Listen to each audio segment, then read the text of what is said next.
Bonjour à tous et bienvenue dans notre vue de Divine. Je suis Divine, je tiens un blog dans lequel j'aborde les sujets de la femme, de l'épouse, de la mère, de la spiritualité. Je m'appuie sur les expériences que je vis et les livres que je lis. À travers ce blog, j'aspire à aider les femmes à s'affirmer et à s'épanouir en tant que femmes dans leur foyer, dans la société. Je vous propose depuis peu un nouveau format dans lequel j'aborde les thématiques de la femme, de l'épouse et de la mère à travers des vidéos. Nous sommes toujours dans la thématique de l'épouse et le troisième sujet que je souhaite aborder avec vous est celui des 4 piliers du mariage. Ces 4 piliers concernent les 4 éléments de base sur lesquels le mariage doit pouvoir s'appuyer et qui attestent que le mariage peut se faire, peut se réaliser. Premièrement, la liberté. Je vous ai déjà rédigé un article sur la liberté dans le couple, mais c'est vrai que là, j'insisterai vraiment sur le fait que pour se marier, il faut pouvoir s'engager librement et sans contrainte. Ça va nous amener à vraiment se poser la question de pourquoi se marier, pourquoi se marier avec cette personne, pourquoi avoir choisi cette personne et pas une autre. Est-ce qu'il n'y a pas de pression de personnes extérieures, pression de la société et que finalement on se retrouve à épouser son conjoint pour les mauvaises raisons. La liberté dans le mariage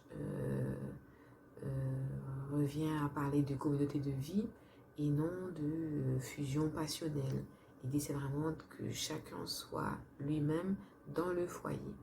Apprendre à découvrir l'autre et à le respecter pour ce qu'il est. Et c'est vrai que dans mon exemple,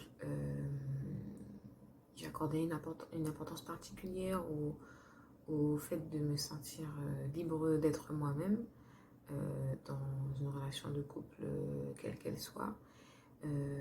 Donc libre d'être moi-même, libre de faire ce que je veux, quand je veux, bien entendu dans le respect de l'autre, de manière un peu égoïste, c'est vrai, mais vraiment nécessaire par rapport à la personne que je suis. Et c'est vrai que c'était une condition sine qua non avec mon époux, qui l'a très bien entendu et qui le respecte également. Parce que voilà, c'est important pour moi, c'est important pour lui. Et finalement, ça faisait partie d'un des piliers du couple. Deuxièmement, la fidélité.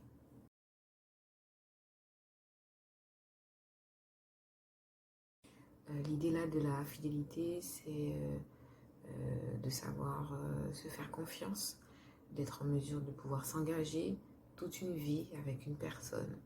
La fidélité s'appuie surtout sur le pardon, sur la réconciliation. Parce que sans ces éléments-là, c'est difficile de pouvoir rester fidèle à l'autre. Et aussi la fidélité vis-à-vis de soi-même, à ne pas se perdre en l'autre, à vraiment rester fidèle à sa personne, à ce qu'on est, à ses aspirations.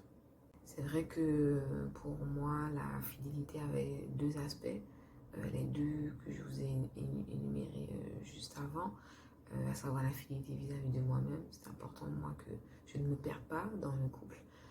C'est toujours un peu compliqué au début, dans la période un peu amour-passion, j'ai envie de dire. Mais c'est vrai que c'est important de pouvoir le réaliser avant de passer l'acte, l'engagement de se marier, que chacun soit vraiment debout dans ce qu'il est et dans ce qu'il veut être à l'avenir. Et deuxièmement, la fidélité vis-à-vis de mon conjoint. C'est vrai que ça a pu nous amener à des situations un peu compliquées des fois, mais dans le cadre du mariage, je considère que mon mari passe avant tout. Troisièmement, l'indissolubilité.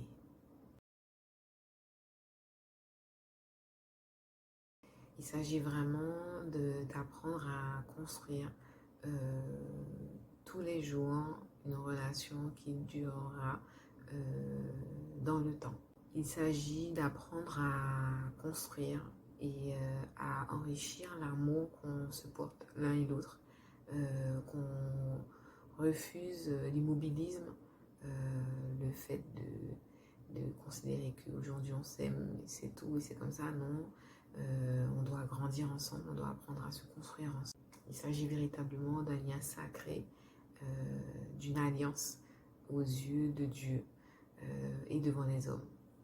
C'est vrai que ce pilier-là, moi je l'ai vraiment pris comme celui de ne faire qu'un finalement dans le couple, dans le foyer, d'être vraiment deux personnes distinctes mais qui forment un tout finalement et qui ensemble grandit, se construit individuellement forcément mais dans une idée de tout, de tout, d'une entité pardon, unique. Quatrièmement, la fécondité. Dans l'idée de la fécondité, l'Église entend notamment l'accueil des enfants, le mystère de la transmission de la vie. Mais c'est vrai que des fois, les enfants ne viennent pas. Et, en ce sens, on peut très bien aussi le prendre comme l'ouverture vraiment du couple, du foyer aux autres. C'est vrai que pour mon mari et moi, on savait déjà qu'on voulait avoir des enfants, qu'on voulait avoir une famille relativement nombreuse. Mais c'est vrai qu'on a tous les deux aussi été élevés dans des foyers, dans des familles qui sont ouvertes à l'autre, qui sont généreuses. Et donc, du coup, pour nous, ce pilier-là a vraiment aussi été une évidence. En conclusion, ces 4 piliers sont vraiment la base même d'un mariage catholique. Ces 4 piliers doivent être absolument respectés et doivent être vraiment honorés lors de l'engagement et durant tout le mariage, à tel point que si